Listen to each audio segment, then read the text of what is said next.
Hello, everyone. It's Mrs. Martin. What if books were like bento boxes? You've probably seen them. They have all these cute little containers with the food pre-portioned in all of these separate sections. And what if books were set up that way? You know, the perfect amount of food, just the right bite-sized amounts of everything. Imagining it that way, what would go into a book bento? Well, maybe it would be a copy of the book that you were going to share with someone else. Maybe there would be 5 to 7 physical objects that would have a meaning or would represent the content of the book. There'd probably be some kind of an appealing background that would reflect the mood of the book that you wanted to strike with your reader or your audience. And you'd probably want it to be original and be fun in some way. If we take a look at this one for the novel Monday's Not Coming by Tiffany D. Jackson, we might imagine that the book bento could look like this.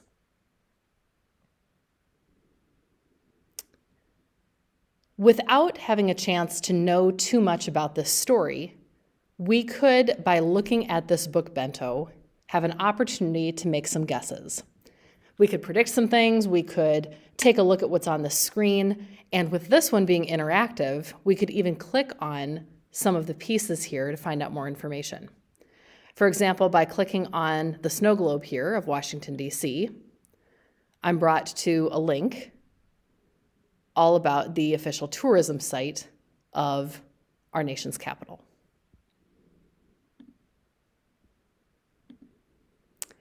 So my presentation for you today is going to be set up in that way, the idea of book bentos, everything done visually with little pieces and short little summaries about each of these books. And I've also added in to each of them some read-alike titles for you in case maybe this book bento leads you to think, you know what, I'm not quite full yet and I'd love to read something else a little like this. The first book bento is The Hate You Give by Angie Thomas. This is about 16-year-old Star Carter who moves between two worlds, a poor neighborhood where she lives and the fancy suburban prep school that she attends. There's a really uneasy balance between these worlds, and it's shattered for Star when she witnesses the fatal shooting of her childhood best friend at the hands of a cop. The Hate You Give is found in realistic fiction under Thomas. If you're looking for a book pairing to go with The Hate You Give, some perfect books to go along with it would be Amina's Voice. This is the story of a 6th grade girl named Amina who's dealing with some unexpected changes in her friendships and family and is struggling to find the confidence to perform in front of an audience. Dear Martin would be another story that would pair nicely with The Hate You Give. It's the story of an Ivy League-bound African-American student named Justice. He becomes a victim of racial profiling and is struggling to come to terms with the fact that he is a quote-unquote good kid who is suddenly being put in police handcuffs. Excuse me, it's not him being put in the handcuffs, it's someone else.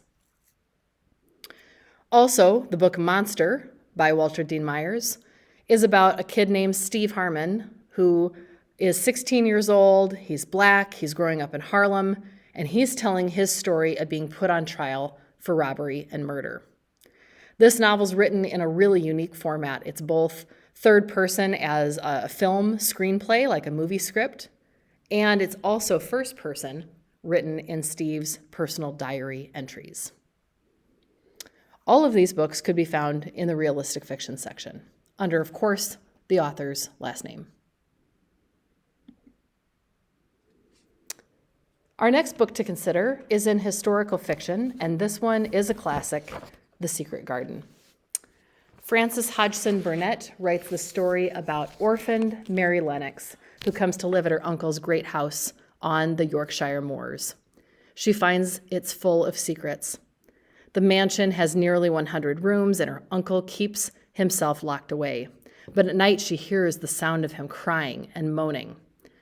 Well, the gardens surrounding the large property are Mary's only escape, and when she discovers a secret garden surrounded by walls and locked with a missing key, she discovers a way in with the help of two unexpected companions.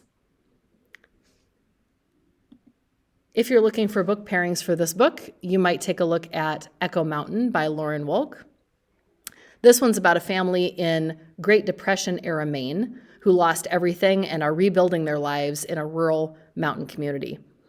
Ellie, the main character, and her family are also taking care of her father, who has been in a coma following an accident. You might also find interesting the book Show Me a Sign. In that story, another character named Mary lives along the edges of Martha's Vineyard back in 1805 in a community where many of the residents are deaf. Mary, our main character, and her father are deaf as well, whereas her mother is hearing. In this story, of course, sign language plays a large part, hence the title of the book. House Arrest by K.A. Holt. If you take a look at some of the things on the screen, it gives you some hints as to what this book's about. This is about 12-year-old Timothy spending a year under house arrest after stealing a wallet. He stole it to pay for medicine for his sick baby brother Levi. But to avoid juvie, he has to reflect on what he did by writing in this court-ordered journal. In addition to that, he has to go to weekly visits with a probation officer and a psychologist. And in the story, you get a chance to learn all about that experience and how he feels about it. Books that would go nicely with house arrest include Orbiting Jupiter. This is a story of Joseph who becomes a dad for the first time at the age of 13. The thing is, he's never seen his daughter, Jupiter, and after spending time in a juvenile facility, he is placed with a foster family who decide they're going to help him connect with his little girl. You also could try The Canyon's Edge. This is a novel in verse written about a young girl's struggle for survival after a climbing trip with her father goes terribly wrong.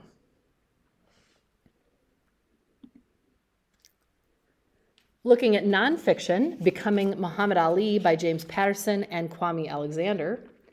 This story is written almost in a way as though it is fiction, but of course we know that Muhammad Ali, real person, real stories, real experiences. Before he was a household name, Cassius Clay was a kid with struggles just like any other. And in this book, both authors join forces to tell us about his life up to age 17 in both paragraph form and free verse.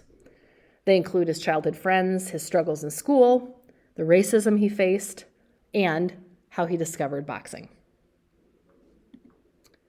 If looking for pairings to go with this one, Take the Mic is a young adult anthology that is all about stories of everyday resistance. Maybe you're someone who stands up to people.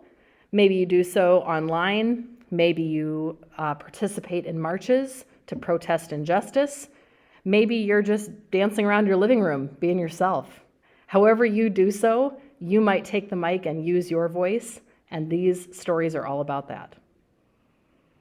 You might also look at the book The Greatest, written in his own words, where this heavyweight champion actually talks about the battles he faced in and out of the ring. Take a look in this one about how Muhammad Ali became the sports legend, but also an anti-war advocate, someone who fights for love and peace and is a great member of his community as well. Knockout, a boxing story too, a fictional one, but this is the sequel to House Arrest that was mentioned before.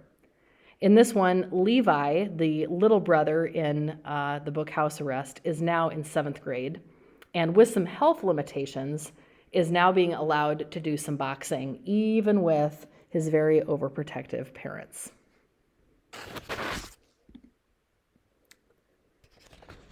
Mouse by Art Spiegelman in graphic novels has been around for quite some time. This one is a book that involves the author having interviewed his own father about experiences as a Polish Jew and Holocaust survivor. This makes use of animal characters in place of the people who experienced these things. So in the book, he uses mice to represent the Jews, He uses cats and pigs to represent Germans and the Polish. And this is the graphic novel, the first book in the collection, that talks all about how Art Spiegelman's father experienced and survived the Holocaust. Book pairings for this one could be Copper Sun. In this story, we have 15-year-old Amari. Pale strangers enter her village, and at first, the tribe welcomes them. In her remote part of Africa, visitors are always a cause for celebration, but in this case, the strangers are not there to celebrate. And in fact, they are there to capture the strongest, healthiest villagers and murder the rest. The Book Thief. If you're looking for another Holocaust story, this one is set during World War II in Nazi Germany. It's the story of Liesel, a little girl who's taken to a new home because her mother can't afford to take care of her. And the main character is Death. The Lightning Thief is one very familiar to most readers by this point, in fantasy by Rick Riordan. In this bento box, we'd be looking at all kinds of things that hint at what's going on with Percy Jackson's character. This is a nice lighthearted fantasy. Modern 12-year-old boy, he learns, though, that his true dad is Poseidon, the Greek god of the sea. Percy sets out to become a hero by undertaking a quest across the United States to find the entrance to the underworld and stop a war between the gods. Book pairings for this one would include The Blackthorn Key. This is about an orphan in 1660s London. And Christopher's lucky. He manages to find somebody who is brilliant and willing to take him on as an apprentice in being an apothecary, using all kinds of medicine and other things in order to help cure and heal and take care of those who are ill.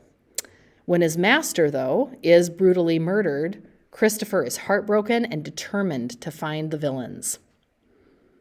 Another pairing for The Lightning Thief would be the first in the series, Arusha and the End of Time.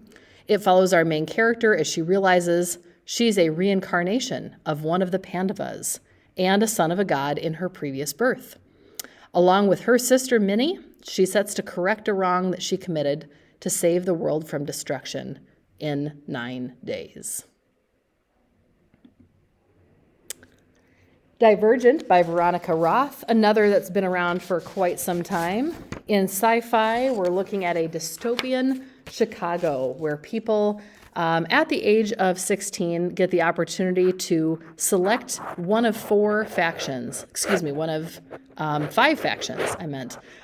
where they get to devote the rest of their lives. For Beatrice, or Triss, the decision involves staying with her family and being who she really is, or, making the choice for herself. And she really can't have both. She makes a choice that surprises everyone, including herself, and it changes everything. Book pairings for Divergent would be The Testing by Charbonneau. In this one, we've got the 7 Stages War, leaving so much of the planet a wasteland. The future then belongs to the next generation's chosen few who have to rebuild it. But in order to enter this elite group, candidates must first pass what's called the testing. It's their one chance at a college education and a rewarding career. Good grief, talk about pressure. The other pairing here would be Ender's Game, a classic sci-fi read, where Ender Wiggin, the third in a family of child geniuses, is selected by international military forces to save the world from destruction. Hatchet by Gary Paulson. In terms of survival adventure stories, you really can't get any better than this one. 13-year-old Brian finds himself completely alone in the Canadian wilderness with only a hatchet as his tool. Gary Paulson, the author, was inspired to write Hatchet by his own survival experiments and tendencies. Book pairings for this one would include The Bridge Home, about an 11-year-old and her 12-year-old developmentally disabled sister. The two of them flee their abusive father and their village in India, where they find friendship and shelter by pitching kind of a makeshift tent atop an abandoned bridge. Another pairing might be Scar Island by Dan Geimenhardt. In this story, a 12-year-old boy, Jonathan, has been sentenced to 10 weeks at a reformatory, a school for troubled boys. And here, he's got to live in this enormous, decaying island prison, formerly an insane asylum, for a crime that has him just weighed down by his guilt. All kinds of books for you to take a look at, all kinds of pairings to go along with them, and I hope that something that I shared today might interest you.